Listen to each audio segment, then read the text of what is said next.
Type of a project, not everybody's cup of tea, but I know the group of people that are working on it, and a lot of people associated with White Pillars Museum take a whole lot of pride in this particular project.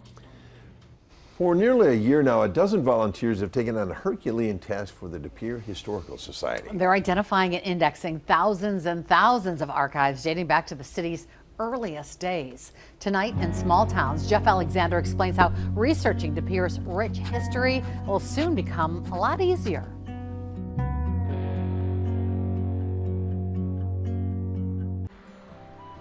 Inside the White Pillars Museum, which houses the De Pere Historical Society, it's another day of volunteering for Anne, Marcia, and Diane. They've spent a lot of hours here, leaving their mark on De Pere's history.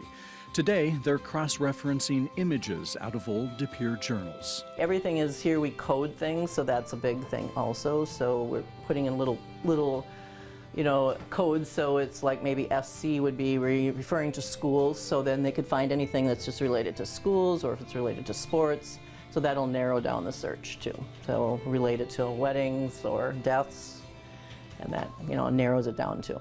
Thanks to a $50,000 Lynn Fay technology grant, the De Pere Historical Society launched its Dream Archiving project last September. Yeah, it's a massive project. It's essentially digitizing and indexing the entire database that we have. With more than 60,000 photographs, 140 years worth of newspapers, and property tax records dating back to the mid-1800s, the De Pere Historical Society possesses one of the largest digital archives in the state.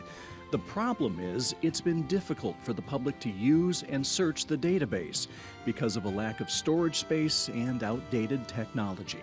If you're vague on the dates, or you're doing kind of a random search, it's somewhat difficult. I compare it to needle in the haystack in coming to try to find something. Where it's going to be very useful is once it's all indexed and into our system, you can just type in a name or a business, a location, that type of a thing, and it'll immediately go right to that information for you. The searchable database, the optical character reading, you can just search a phrase and so many things will come up now. You can categorize it to just a specific name or a date range, and it's just so much easier than spending the hours of researching that people would normally have to do. And whether you're researching family history, we've had people come and do genealogy and be very surprised by some of the things that they were not aware of. Or attended school or college in De Pere, you will be part of the project. The De Pere High School yearbooks, the Abbott Pennings yearbooks, the Nicolay High School, West De Pere High School, St. Norbert College yearbooks have been scanned and of course digitized, so those will be searchable. The guess initially was that this mammoth archival project would take 5 years, but that was before 12 dedicated volunteers answered the call, cutting the expected time in half. We just kind of put it out there just to kind of see, put feelers out. And we've been pleasantly surprised with how many people have come up to us interested in any way that they can help.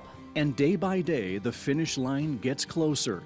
The hope is that the modernized archives are not only appreciated within the community, but that they serve as an inspiration. Both today and long term, it would encourage people to continue to bring us items and data and information that we can add into the collection so we can continue to grow what we currently have. Hopefully the people down the line will be able to really access it all and appreciate it as much as we all do.